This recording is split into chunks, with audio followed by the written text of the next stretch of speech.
ನಮಸ್ತೆ ವೀಕ್ಷಕರೇ, maths class S J YouTube ಚಾನಲ್ಗೆ ಸ್ವಾಗತ. ನಾನು ನಿಮ್ಮ ಶಿವಯೋಗಿ. ಪ್ರಿಯ ವೀಕ್ಷಕರೇ, ಇಂದಿನ ಈ ಒಂದು ವಿಡಿಯೋಲಿ ನಾನು ದ್ವಿತೀಯ PUC ಕನ್ನಡ 3 ಅಂಕದ 4 ಪ್ರಶ್ನೆಗಳನ್ನು ಕವರ್ ಮಾಡ್ತೀನಿ ಅಂತ. ಇಲ್ಲಿ ನಿಮಗೆ ಒಟ್ಟು 12 ಅಂಕಗಳು ಕವರ್ ಆಗ್ತಾವೆ ರೀ. ಓಕೆ, ಸೊ ಇವು ಪ್ರಶ್ನೆಗಳು ಯಾವುದಾವಪ್ಪ ಅಂತಂದರೆ ಸಂದರ್ಭ ಸೂಚಿಸಿ ಸ್ವಾರಸ್ಯವನ್ನು ಬರೆಯಿರಿ ಅಂತಕ್ಕಂಥ ಪ್ರಶ್ನೆಗಳದಾವ ರೀ. ಏನದಾವ ಪ್ರಶ್ನೆಗಳು ಬಂದ್ಬಿಟ್ಟು ಸಂದರ್ಭ ಸೂಚಿಸಿ ಸ್ವಾರಸ್ಯ ಬರೆಯಿರಿ. ಓಕೆ, ಯಾವ ಥರ ಕ್ವಶನನ್ನು ಕೇಳ್ತಾನೆ ಮತ್ತು ಯಾವ ಚಾಪ್ಟರ್ಲಿಂದ ಕ್ವಶನ್ಸ್ ಬರ್ತಾವೆ ಅದನ್ನು ಯಾವ ಥರ ನಾವು ಬರೀಬೇಕು ಅಂತಲೂ ಹೇಳ್ಕೊಡ್ತೀನಿ ಅಂತ ಈ ಒಂದು ವಿಡಿಯೋನ ತಾವು ಕೊನೆ ತನಕ ನೋಡಿರಿ.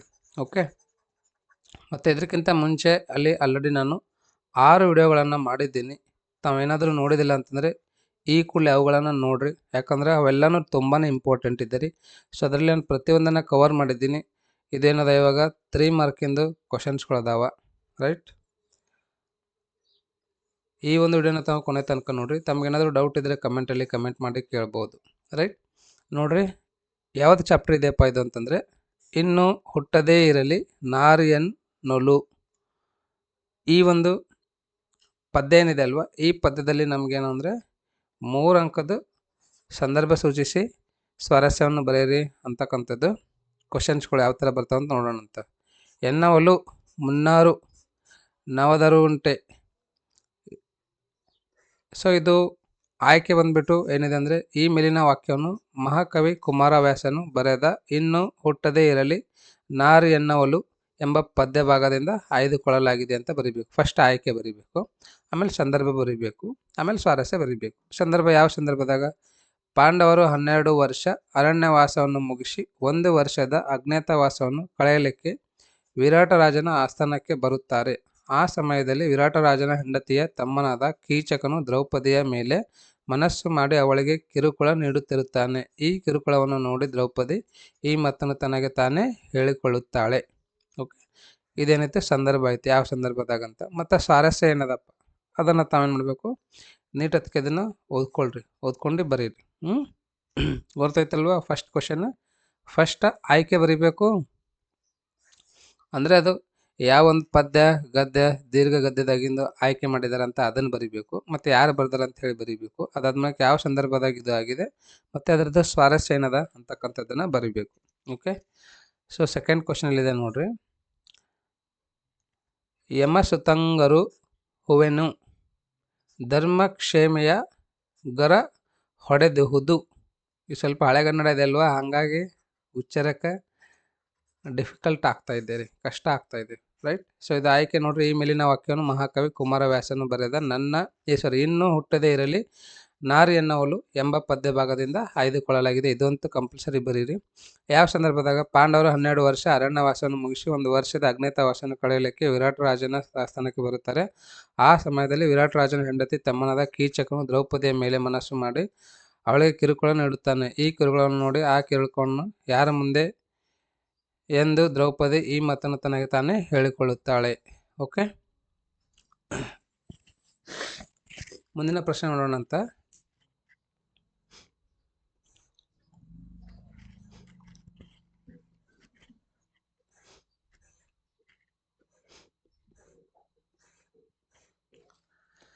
ಕಲಿ ಭೀಮನೇ ಮಿಡುಕುಳ್ಳ ಗಂಡನು. ಇದು ಎಲ್ಲಿಂದ ಆಯ್ಕೆ ಆಗಿದ್ದಾರೆ? ಎಸ್, ಮಹಾಕವಿ ಕುಮಾರವ್ಯಾಸ ಬರೆದಿರ್ತಕ್ಕಂಥ ಇನ್ನು ಹುಟ್ಟದೇ ಇರಲಿ ನಾರಿ ಎನ್ನವಲು ಎಂಬ ಪದ್ಯ ಭಾಗದಿಂದ ಆಯ್ದುಕೊಳ್ಳಲಾಗಿದೆ. ಸಂದರ್ಭ ನೋಡ್ರಿ, ಯಾವ ಸಂದರ್ಭದಾಗಿಂದ? ಪಾಂಡವರು 1 ವರ್ಷದ ಅಜ್ಞಾತವಾಸವನ್ನು ಕಳೆಯಲು ವಿರಾಟರಾಜ, ಸೇಮ್ ಅದೇ ಅದ ನೋಡ್ರಿ. ಓಕೆ, ನೋಡ್ಕೊಳ್ರಿ. ಅದಾದ್ಮೇಲೆ ಸ್ವಾರಸ್ಯ ನೋಡ್ರಿ, ಏನದ ಸ್ವಾರಸ್ಯ? ತನ್ನ ಕಷ್ಟವನ್ನು ಭೀಮನ ಮುಂದೆ ಹೇಳಿದರೆ ಅವನು ನಿಶ್ಚಿತವಾಗಿಯೂ ಪ್ರತಿಕ್ರಿಯಿಸುವನು. ನನ್ನ ಮಾನ ರಕ್ಷಣೆ ಮಾಡುವನು ಮತ್ತು ಬಹಳಷ್ಟು ಸ್ವಾಭಿಮಾನವುಳ್ಳವನು. ಈ ದುಷ್ಟನಾದ ಕೀಚಕನ ಉಪಟಳವನ್ನು ಅವನ ಮುಂದೆ ಹೇಳುವುದು ಉಚಿತವಾದದ್ದು ಎನ್ನುತ್ತಾಳೆ. ಎಲ್ಲ ಗಂಡಂದಿರಲ್ಲಿ ಕಲಿಭೀಮನೇ ಮಿಡುಕುಳ್ಳ ಗಂಡನು ಎಂದು ದ್ರೌಪದಿ ನಿರ್ಧರಿಸುತ್ತಾಳೆ. ದ್ರೌಪದಿಯ ಈ ಮಾತಿನಲ್ಲಿ ಭೀಮನ ಮೇಲೆ ಅಪಾರ ಆತ್ಮವಿಶ್ವಾಸವನ್ನು ಹೊಂದಿರುವುದನ್ನು ಈ ವಾಕ್ಯದ ಸ್ವಾರಸ್ಯದಲ್ಲಿ ಕಾಣಬಹುದು. ಓಕೆ, ಸೊ ಅದನ್ನು ಬಿಟ್ಟು ನೆಕ್ಸ್ಟ್ ಕ್ವಶನ್ ನೋಡ್ರಿ, ಯಾವ ಥರ ಕೇಳ್ಬೋದು? ಒಬ್ಬಳ ನಾರಿಯಲಾರಿರಿ ಗಂಡರೋ ನೀವು ಬಂಡರೋ. ಆಯ್ಕೆ ನೋಡ್ರಿ. ಎಸ್, ಈ ಮೇಲಿನ ವಾಕ್ಯವನ್ನು ಮಹಾಕವಿ ಕುಮಾರವ್ಯಾಸನು ಬರೆದ ಇನ್ನು ಹುಟ್ಟದೇ ಇರಲಿ ನಾರು ಎನ್ನವಲು ಎಂಬ ಪದ್ಯ ಭಾಗದಿಂದ ಆಯ್ದುಕೊಳ್ಳಲಾಗಿದೆ. ಯಾವ ಸಂದರ್ಭದಾಗ ಇಲ್ಲಿ ಕೊಟ್ಟಿದ್ದಾರೆ ಸಂದರ್ಭ ನೋಡ್ರಿ.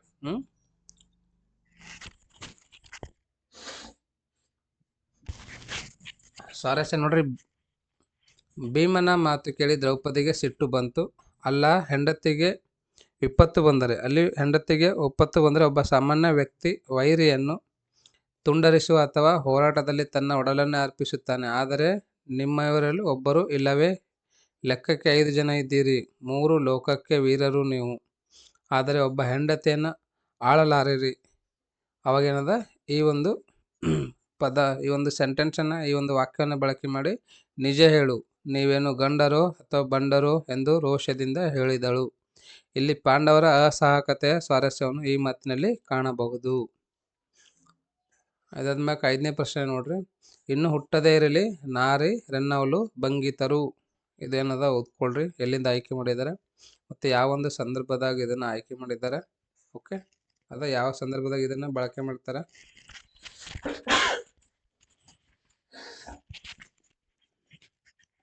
ಆಮೇಲೆ ಸ್ವಾರಸ್ಯ ಏನದ ನೋಡ್ರಿ. ಸ್ವಾರಸ್ಯನ ನೋಡ್ಕೊಳ್ರಿ, ಅರ್ಥ ಮಾಡ್ಕೊಳ್ರಿ. ರೈಟ್. ಮುಂದಿನ ಪ್ರಶ್ನೆ ನೋಡ್ರಿ. ಹಾಗೆಗಳನ್ನು ಹಿಂಡಿದನು ಮನದೊಳಗೆ. ಎಲ್ಲಿದ ಆಯ್ಕೆ ಮಾಡಿದಾರ? ಎಸ್, ಈ ಒಂದು ಕುಮಾರವ್ಯಾಸ ಬರೆದಿರ್ತಕ್ಕಂಥ ಈ ಒಂದು ಪದ್ಯ ಭಾಗದಿಂದ ಆಯ್ಕೆ ಮಾಡಲಾಗಿದೆ. ಯಾವ ಸಂದರ್ಭದಾಗ ಇದನ್ನು ಬಳಕೆ ಮಾಡ್ತಾರ ಕೊಟ್ಟಿದ್ದನ್ನು ನೋಡ್ಕೋರಿ. ಸ್ವಾರಸ್ಯ ಏನದಾರ ಇದ್ರದ್ದು ಅದನ್ನು ಕೊಟ್ಟಿದ್ದಾರೆ ನೋಡ್ರಿ. ಪಾಂಡವರ ಶೌರ್ಯ ಸಾಹಸಗಳನ್ನು ದ್ರೌಪದಿಯ ವ್ಯಂಗ್ಯ ಮಾಡುತ್ತಾಳೆ. ನಾನು ಇನ್ನೂ ಬದುಕಿರುವುದು ವ್ಯರ್ಥನೆಂತಾಳೆ. ಆಗ ಭೀಮನ ಮನಸ್ಸು ಕರಗಿ ಅವನ ಕಣ್ಣುಗಳಲ್ಲಿ ನೀರು ತುಂಬಿಕೊಳ್ಳುತ್ತದೆ, ಮನಸ್ಸಿನಲ್ಲಿ ರೋಷ ಕೆರಳುತ್ತದೆ. ಹಗೆಗಳನ್ನು ಹಿಂಡಿದವನು ಮನದೊಳಗೆ, ಅಂದರೆ ತನ್ನ ಶತ್ರುಗಳನ್ನು ಮನಸ್ಸಿನಲ್ಲಿ ಹಿಂಡುತ್ತಾನೆ. ಶತ್ರುವಿನಲ್ಲಿ ಪುಳಕ ಉಂಟಾಗಿ ದ್ರೌಪದಿಯನ್ನು ಬಿಗಿದಪ್ಪಿಕೊಳ್ಳುತ್ತಾನೆ. ಸೆರಗಿನಿಂದ ಅವಳ ಕಣ್ಣೀರನ್ನು ಒರೆಸುತ್ತಾನೆ. ದ್ರೌಪದಿಯ ಮೇಲಿನ ಪ್ರೀತಿ ಮತ್ತು ಶತ್ರುಗಳ ಮೇಲಿನ ಕೋಪವನ್ನು ಒಟ್ಟಿಗೆ ಈ ಮಾತಿನಲ್ಲಿ ಸ್ವಾರಸ್ಯದಲ್ಲಿ ಕಾಣಬಹುದು ಅಂತ ಅದ ನೋಡ್ರಿ. ಇಲ್ಲಿ ನೋಡ್ರಿ, ನಿಮ್ಗೇನು ಅಂತಂದ್ರೆ ಟೋಟಲ್ ಪದ್ಯದಲ್ಲಿಂದು ಎಷ್ಟು ಕ್ವಶನ್ಸ್ಗಳು ಬರ್ತಾವ್ರಿ? 3 ಬರ್ತಾವೆ. ಅದರೊಳಗೆ 2 ಬರೀಬೇಕು. ಪ್ರತಿಯೊಂದಕ್ಕೂ 3 ಅಂಕ ಇರ್ತದೆ. ಒಟ್ಟು 6 ಅಂಕ ಇಲ್ಲಿ ಕವರ್ ಆಗ್ತದೆ ನೋಡ್ರಿ. ಓಕೆ, ಸೊ 3 ಕ್ವಶನ್ ಕೊಡ್ತಾನೆ, ಅದ್ರಾಗ 2 ಬರೀಬೇಕು. ಪ್ರತಿಯೊಂದಕ್ಕೂ 3 ಅಂಕ ಇದ್ದಿರ್ತದೆ. ಒಟ್ಟು 6 ಅಂಕಗಳು ಕವರ್ ಆಗ್ತವೆ. ಮುಂಬೈ ಜಾತಕ ನೋಡೋಣಂತ. ಅವಸರದ ಹೆಜ್ಜೆಯ ಮೇಲೆ ಸರಿವ ಸಾವಿರ ಕೊರಳು ಅಂತ ನೋಡ್ರಿ. ಇದು ಆಯ್ಕೆಯಲ್ಲಿ ಏನು ಮಾಡಿದಾರ? ರಾಷ್ಟ್ರಕವಿ GS ಶಿವರುದ್ರಪ್ಪರವರು ಬರೆದ ಮುಂಬೈ ಜಾತಕ ಎಂಬ ಪದ್ಯ ಭಾಗದಿಂದ ಆಯ್ದುಕೊಳ್ಳಲಾಗಿದೆ. ಯಾವ ಸಂದರ್ಭ ನೋಡ್ರಿ. GS ಶಿವರುದ್ರಪ್ಪನವರು ಮುಂಬೈಗೆ ಭೇಟಿ ನೀಡಿದಾಗ ಅಲ್ಲಿನ ವಾಹನಗಳ ಮತ್ತು ಜನರ ಓಡಾಟವನ್ನು ನೋಡಿ ಈ ಮಾತನ್ನು ಹೇಳುತ್ತಾರೆ. ಸ್ವಾರಸ್ಯ ನೋಡ್ರಿ ಏನಿದೆಪ್ಪ ಅಂದರೆ, ಮುಂಬೈ ನಗರದ ಜನಜೀವನ ಮತ್ತು ಅಲ್ಲಿಯ ವಾಹನಗಳ ಓಡಾಟ ಮುಂತಾದ ಸಂಗತಿಗಳನ್ನು ಕವಿ ಇಲ್ಲಿ ಹೇಳುತ್ತಾರೆ. ಮುಂಬೈ ನಗರದಲ್ಲಿ ಹುಟ್ಟಿ ಬೆಳೆದ ಮಗು ಮುಂಜಾನೆಯಿಂದ ಸಂಜೆ ತನಕ ಬರೀ ವಾಹನಗಳ ಸಂಚಾರವನ್ನೇ ನೋಡುತ್ತಾರೆ. ಜನರು ಅವಸರವಾಗಿ ಓಡಾಡುವುದನ್ನು ಕಾಣಬಹುದು. ಅವಸರದ ಹೆಜ್ಜೆಯ ಮೇಲೆ ಸರಿವ ಸಾವಿರ ಕೊರಳು ಎಂಬ ಮಾತನ್ನು ಇದನ್ನೇ ಸೂಚಿಸುತ್ತದೆ. ನಗರದ ಜೀವನದಲ್ಲಿ ಯಾವುದಕ್ಕೂ ವ್ಯವಧಾನವಿಲ್ಲದೆ, ನೆಮ್ಮದಿ ಇಲ್ಲದೆ ಮತ್ತು ಸಂತೋಷವಿಲ್ಲದೆ ಯಾಂತ್ರಿಕ ಜೀವನವನ್ನು ನಡೆಸುವುದನ್ನು ಇಲ್ಲಿ ನೋಡಬಹುದು. ಬದುಕಿನ ಯಾವುದೇ ರಸಾನುಭವವನ್ನು ಅನುಭವಿಸಲು ಇಲ್ಲಿ ಸಾಧ್ಯವಿಲ್ಲ. ಜನರು ಪರಸ್ಪರ ಪರಕೀಯವಾಗಿ ವರ್ತಿಸುವುದನ್ನು ತಿಳಿಸುತ್ತದೆ. ಯಾಂತ್ರಿಕತೆ ಮತ್ತು ಕೃತಜ್ಞತೆಯನ್ನು ಈ ಮೇಲಿನಲ್ಲಿರುವ ಸ್ವಾರಸ್ಯವನ್ನು ಅರಿಯಬಹುದು ಅಂತ. ಓಕೆ, ಅದಾದ್ಮೇಲೆ ಸೆಕೆಂಡ್ ಕ್ವಶನ್ ನೋಡ್ರಿ. ಕುಳಿತು ಕೆಮ್ಮುವ ಪ್ರಾಣಿ. ಇದು ಎಲ್ಲಿಂದ ಆಯ್ಕೆ ಮಾಡಿದಾರ ಬರೀರಿ. ಮತ್ತೆ ಸಂದರ್ಭ ನೋಡ್ರಿ. GS ಶಿವರುದ್ರಪ್ಪನವರು ಮುಂಬೈ ಭೇಟಿ ನೀಡಿದಾಗ ಅಲ್ಲಿನ ತಂದೆ ತಾಯಿಗಳು ಮತ್ತು ಪಾಲಕರು ಪೋಷಕರ ಪರಿಸ್ಥಿತಿಯನ್ನು ನೋಡಿ ಈ ಮಾತನ್ನು ಹೇಳ್ತಾರಂತ. ಸ್ವಾರಸ್ಯ ಏನದಪ್ಪ ಇದ್ರದ್ದು ಅಂತಂದರೆ, ಮುಂಬೈ ನಗರದಲ್ಲಿ ಜೀವನ ನಡೆಸಬೇಕಾದರೆ ತಂದೆಯಾದವನು ಯಾವುದಾದ್ರೂ ಒಂದು ಉದ್ಯೋಗವನ್ನು ಮಾಡಬೇಕಾಗುತ್ತದೆ. ತಂದೆಯು ಮುಂಜಾನೆಯಿಂದ ಸಂಜೆಯ ತನಕ ತನ್ನ ಕೆಲಸದಲ್ಲಿ ನಿರತನಾಗಿರುತ್ತಾನೆ. ಅವನಿಗೆ ತನ್ನ ಮಕ್ಕಳ ಜೊತೆ ಬೆರೆಯುವ ಮತ್ತು ಆಟವಾಡುವ ಅವಕಾಶಗಳು ಸಿಗುವುದಿಲ್ಲ. ತಂದೆ ತಾಯಿಗಳ ಸಂಬಂಧ ಅಲ್ಲಿ ಯಾಂತ್ರಿಕವಾಗಿ ಕಂಡುಬರುತ್ತದೆ. ತಂದೆಯಾದವನು ರಜಾ ದಿನಗಳಲ್ಲಿ ಮಾತ್ರ ಮಕ್ಕಳ ಮುಂದೆ ಕಾಣಸಿಗುತ್ತಾನೆ. ತಂದೆ ಇಲ್ಲಿ ಕುಳಿತು ಕೆಮ್ಮುವ ಪ್ರಾಣಿಯಾಗಿ ಕಂಡುಬರುತ್ತಾನೆ. ಕೆಮ್ಮುವಿಕೆಯು ಅಲ್ಲಿನ ಕಲುಷಿತ ವಾತಾವರಣ ತೋರಿಸುತ್ತದೆ. ಮಕ್ಕಳೊಡನೆ ಬೆರೆಯದ ಮತ್ತು ಆಟವಾಡದ ತಂದೆ ತಾಯಿಗಳ ಬದುಕಿನ ಅತ್ಯಂತ ಮಹತ್ವದ ರಸಾನುಭವದಿಂದ ವಂಚಿತರಾಗುತ್ತಾರೆ ಎಂಬ ಸ್ವಾರಸ್ಯವನ್ನು ಈ ಮೇಲಿನ ವಾಕ್ಯದಲ್ಲಿ ನೋಡಬಹುದು ಅಂತ. ಓಕೆ, ಅದಾದ್ಮೇಲೆ ನೆಕ್ಸ್ಟ್ ಪದ್ಯ ನೋಡ್ರಿ.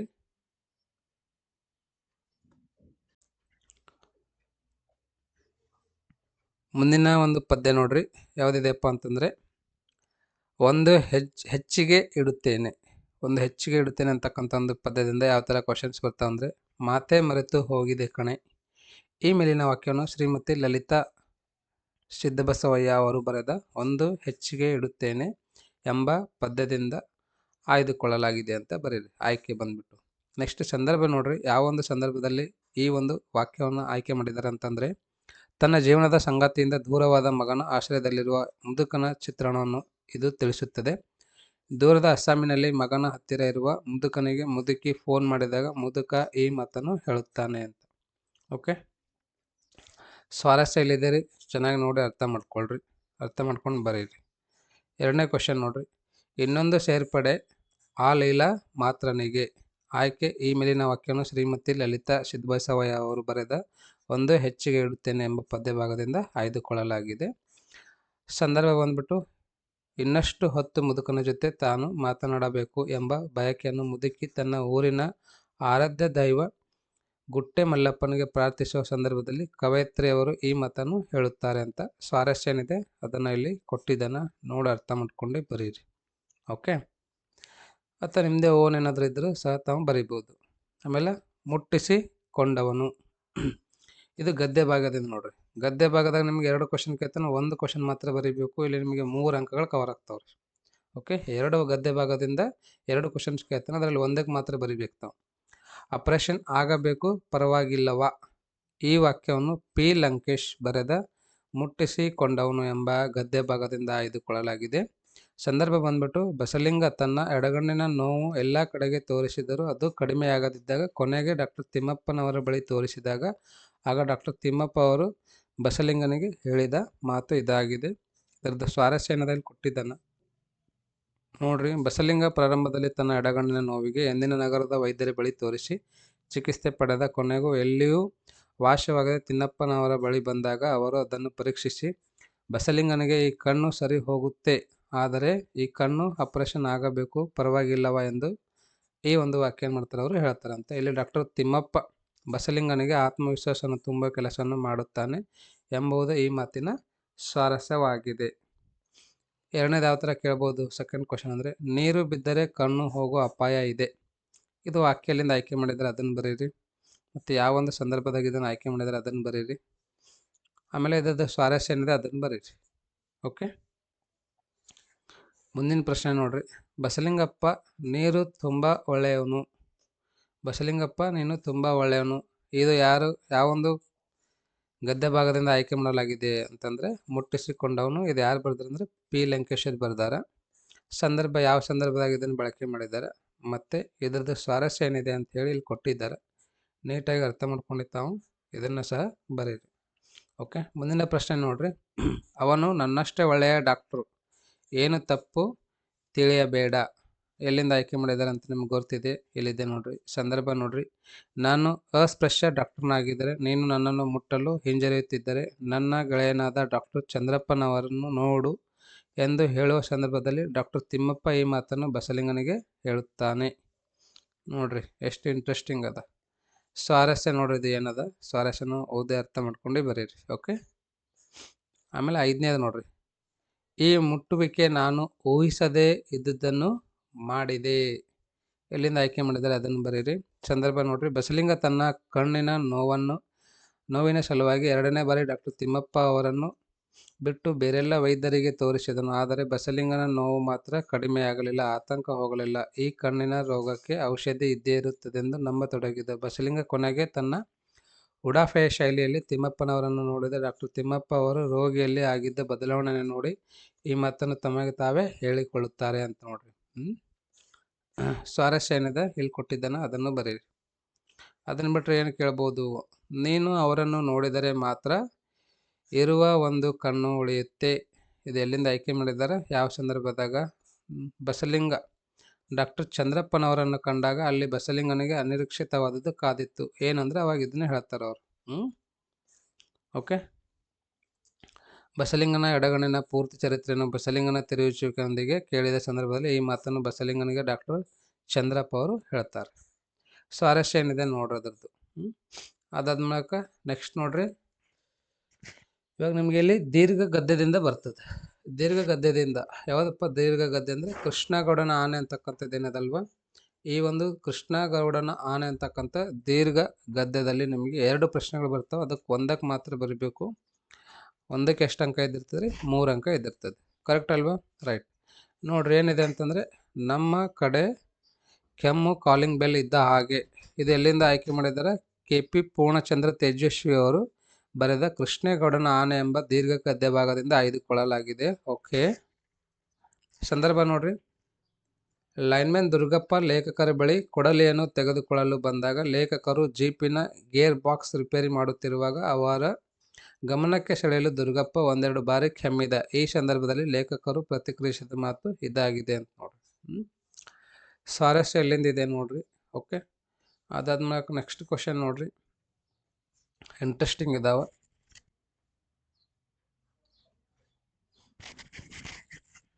ಆನೆ ಸಾಕುವುದೆಂದರೆ ಎಲೆಕ್ಷನ್ಗೆ ನಿಂತ ಹಾಗೆ. ಈ ವಾಕ್ಯದಿಂದ ಆಯ್ಕೆ ಮಾಡಿದ್ದಾರೆ. ಸಂದರ್ಭ ನೋಡ್ರಿ, ಏನು ಕೊಟ್ಟಿದ್ದಾರೆ ಅರ್ಥ ಮಾಡ್ಕೊಳ್ರಿ. ಅದಾದ್ಮೇಲೆ ಸ್ವಾರಸ್ಯ ನೋಡ್ರಿ. ರೈಟ್, ಅರ್ಥ ಆಯ್ತಾ? ನೆಕ್ಸ್ಟ್ ನೋಡ್ರಿ, 3ನೇ ಕ್ವಶನ್. ಆನೆಗೂ ಮಾನ ಮರ್ಯಾದೆ ಇರುತ್ತದೆ, ತಿಳ್ಕೊ. ಇದನ್ನ ಎಲ್ಲಿಂದ ಆಯ್ಕೆ ಮಾಡಿದಾರ ಕೊಟ್ಟಿದ್ದಾರೆ, ಎಲ್ಲಿದೆ ನೋಡ್ಕೊಳ್ರಿ. ಸಂದರ್ಭ ನೋಡ್ರಿ, ಆನೆಯ ರಹಮಾನ್ ಸಾಬಿಯ ಪೆಟ್ಟಿಗೆ ಅಂಗಡಿಯನ್ನು ನೋಡಿ ಬೀಳಿಸಿತು ಎಂದು ಗಲಾಟೆ ಆಗುತ್ತಿತ್ತು. ಆನೆ ಬೀಳಿಸಿರುವುದನ್ನು ರಹಮಾನ್ ಸಾಬೀತುಪಡಿಸಲು ಜುಬೇದಳನ್ನು ಸಾಕ್ಷಿ ತೋರಿಸಿದ. ಅವಳು ದುರದೃಷ್ಟವಶ ಅವಳು ರಹಮಾನ್ ನಿರೀಕ್ಷಣೆಗೆ ವ್ಯತಿರಿಕ್ತವಾಗಿ ರೆಹಮಾನ್ 2 ಮಾತು ಅನ್ನಬಾರದು ಅಂದುಬಿಟ್ಟ ಎಂದು ಹೇಳುವ ಸಂದರ್ಭದಲ್ಲಿ ಈ ಮಾತನ್ನು ಮೂಡಿಗೆರೆಯ ಜನರು ರೆಹಮಾನ್ ಹೇಳುತ್ತಾರೆ ಅಂತ ನೋಡ್ರಿ. ಸ್ವಾರಸ್ಯ ನೋಡ್ರಿ ಏನಿದೆ ಇದ್ರದ್ದು, ಅದನ್ನು ಬರೀರಿ.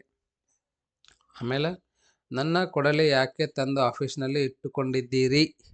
ಇದು ಎಲ್ಲಿಂದ ಆಯ್ಕೆ ಮಾಡಿದ್ದಾರೆ? ಸಂದರ್ಭ ನೋಡ್ರಿ, ನಿಮ್ಮದೇ ಆದ ಒಂದು ಶೈಲಿಯಲ್ಲಿ ಸಹ ತಾವು ಏನು ಅಂದರೆ ಇವುಗಳನ್ನು ಬರೀಬೋದು. ಇದೇ ಥರ ಬಾಯಟ್ ಮಾಡಿ ಅಥವಾ ಗಟ್ಟು ಹೊಡೆದು ಬರಿಬೇಕಂತೇನಿಲ್ಲ. ಯಾವ ಸಂದರ್ಭದಾಗಿಂದ ಅದ ನೋಡ್ರಿ, ನಿಮ್ಮದೇ ಆದ ನಿಮಗೇನು ತಿಳಿದಿರ್ತದ, ಏನು ಅರ್ಥ ಆಗಿರ್ತದ ಅದನ್ನು ತಾವೇನು ಮಾಡಬೇಕು, ಒಂದು ಉತ್ತರ ಪತ್ರಿಕೆಯಲ್ಲಿ ವ್ಯಕ್ತಪಡಿಸ್ಬೇಕಷ್ಟೆ. ವೆಪನ್ ಸಾರ್, ವೆಪನ್ ನಮಗೆ ಮುಖ್ಯ. ಈ ವಾಕ್ಯ ಎಲ್ಲಿಂದ ಆಯ್ಕೆ ಮಾಡಿದ್ದಾರೆ? ಸಂದರ್ಭ ನೋಡ್ರಿ ಯಾವಾಗಿಂದದ ಅಂತ. ಫಾರೆಸ್ಟ್ ಡಿಪಾರ್ಟ್ಮೆಂಟ್ನವರು ದುರ್ಗಪ್ಪನನ್ನು ನಿರೂಪಕರಿಂದ ತೆಗೆದುಕೊಂಡು ಹೋದ ಕೊಡಲಿಯನ್ನು ಜರೂತ್ ಮಾಡಿ ಕಸಿದುಕೊಂಡು ಹೋಗಿ ಆಫೀಸಿನಲ್ಲಿ ಇಟ್ಟಿರುತ್ತಾರೆ. ಅದನ್ನು ನಿರೂಪಕರು ನಾಗರಾಜನ ಹತ್ತಿರ ಹೋಗಿ, ನನ್ನ ಕೊಡಲಿ ಯಾಕೆ ತಂದು ಆಫೀಸಿನಲ್ಲಿ ಇಟ್ಟುಕೊಂಡಿದ್ದೀರಾ ಎಂದು ಕೇಳಿದಾಗ ಫಾರೆಸ್ಟ್ನವರು ನಾಗರಾಜ್ ಈ ಮಾತನ್ನು ನಿರೂಪಕರಿಗೆ ಹೇಳುತ್ತಾರೆ ಅಂತ. ಸ್ವಾರಸ್ಯ ಏನಿದೆ ನೋಡ್ರಿದು, ನೋಡಿ ಅರ್ಥ ಮಾಡ್ಕೊಂಡು ಬರೀರಿ. ಓಕೆ. ಮುಂದಿನ ಪ್ರಶ್ನೆ, ನಿನ್ನ ಪುಕಾರೇನಿದ್ರು ಬರವಣಿಗೆಯಲ್ಲಿ ಇರಬೇಕು. ಇದು ಎಲ್ಲಿಂದ ಆಯ್ಕೆ ಮಾಡಿದ್ದಾರೆ? ಎಸ್.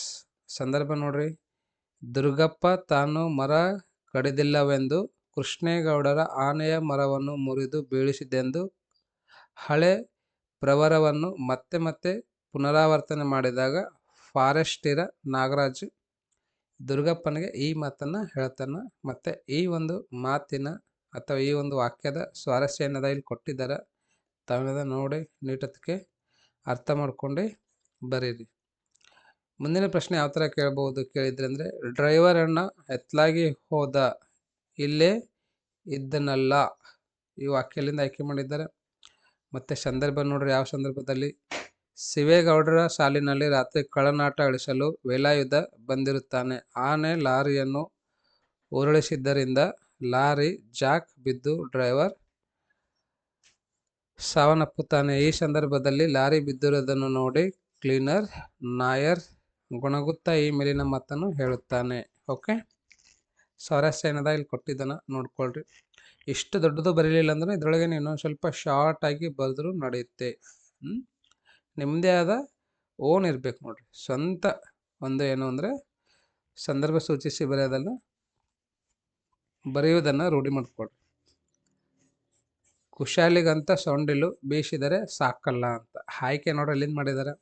ಸಂದರ್ಭ ನೋಡ್ರಿ, ಅದಾದ ಮೂಲಕ ಸ್ವಾರಸ್ಯ ನೋಡ್ರಿ. ಓಕೆ. ಎಸ್. ಸೊ ಇವಿಷ್ಟು ಏನು ಅಂತಂದರೆ ಸಂದರ್ಭ ಸೂಚಿಸಿ ಸ್ವಾರಸ್ಯವನ್ನು ಬರೆಯಿರಿ ಆಯಿತು. ಏನದು? ಸಂದರ್ಭ ಸೂಚಿಸಿ ಸ್ವಾರಸ್ಯ ಬರೆಯಿರಿ. ಇಲ್ಲಿ ಎಷ್ಟು ಕವರ್ ಆಗ್ತಾವೆ ನಿಮಗಂತಂದರೆ ಎಸ್, ಇಲ್ಲಿ ನೋಡ್ರಿ ಪದ್ಯದಾಗ ನಿಮಗೆ 3 ಕೇಳತ್ತಾನ, ಅದ್ರಲ್ಲಿ ಎಷ್ಟು ಬರಿಬೇಕು ತಾವು ಅಂದರೆ 2 ಬರಿಬೇಕು. ಪ್ರತಿಯೊಂದಕ್ಕೆ 3 ಅಂಕ ಇರೋದ್ರಿಂದ 6 ಅಂಕಗಳು ಕವರ್ ಆಯಿತು. ಆಮೇಲೆ ಗದ್ಯದಲ್ಲಿ ನಿಮಗೆ 2 ಕೇಳತ್ತಾನ, ಅದರಲ್ಲಿ 1 ಬರಿಬೇಕು, 1ಕ್ಕೆ 3 ಅಂಕ. ಓಕೆ. ಆಮೇಲೆ ದೀರ್ಘ ಗದ್ಯದಾಗ 2 ಕೇಳತ್ತಾನ, ಅದರಲ್ಲಿ 1 ಬರಿಬೇಕು, ಅದು 1ಕ್ಕೆ 3 ಅಂಕ. ಎಷ್ಟೈತಿ ಇಲ್ಲಿ ಅಂತಂದರೆ ಎಸ್ 3 + 3 + 6 ಅಂದರೆ 12 ಅಂಕಗಳು ಕವರ್ ಆಗ್ತಾಯಿದೆ ನೋಡಿರಿ. 12 ಅಂಕಗಳು ಕವರ್ ಆಗ್ತಾಯಿದೆ. ತಾವೇನಾದ್ರು ಚೆನ್ನಾಗಿ ತಿಳ್ಕೊಳ್ರಿ. ಫಸ್ಟ್ ಆಯ್ಕೆ ಬರಿಬೇಕು. ಯಾವೊಂದು ಕವಿ ಬರೆದಿರ್ತಕ್ಕಂಥ ಒಂದು ಪದ್ಯ ಇದೆ, ಗದ್ಯ ಇದೆ, ಅದನ್ನು ಬರೀರಿ. ಯಾವ ಕವಿ ಬರೆದಿರ್ತಕ್ಕಂಥ ಪದ್ಯ ಇದೆ ಅದನ್ನು ಬರೀರಿ. ಆಮೇಲೆ ಯಾವ ಸಂದರ್ಭದಲ್ಲಿ ಇದನ್ನು ಬಳಕೆ ಮಾಡಿರ್ತಾರೆ ಅದನ್ನು ಬರೀರಿ. ಓಕೆ.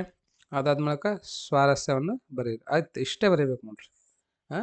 ಎಷ್ಟು ಬೇಕು, ಎಷ್ಟು ಅವಶ್ಯಕತೆ ಇದೆ ಅಷ್ಟೇ ಬರೀರಿ. ಸುಮ್ಮನೆ ನೀವೇನದ ಪೂರಾ ಸ್ಟೋರಿ ಎಲ್ಲ ಬರೀಲಿಕ್ಕೆ ಹೋಗಬೇಡ್ರಿ. ರೈಟ್. ಸೊ ಈ ಒಂದು ವಿಡಿಯೋ ತಮಗೆ ಇಷ್ಟ ಆಗಿದೆ ಅಂತ ಅಂದ್ಕೊತೀನಿ. ಇಷ್ಟ ಆಗಿದ್ರೆ ಏನದ ತಾವು ಆದಷ್ಟು ಬೇಗ ಲೈಕ್ ಮಾಡಿರಿ, ಮತ್ತು ನಿಮ್ಮ ಫ್ರೆಂಡ್ಸಿಗೂ ಸಹ ಶೇರ್ ಮಾಡಿರಿ. ಇನ್ನೂ ಯಾರಾದರೂ ಸಬ್ಸ್ಕ್ರೈಬ್ ಆಗಿದ್ದಿಲ್ಲ ಅಂದರೆ ಈ ಕೂಡಲೇ ಸಬ್ಸ್ಕ್ರೈಬ್ ಆಗಿರಿ.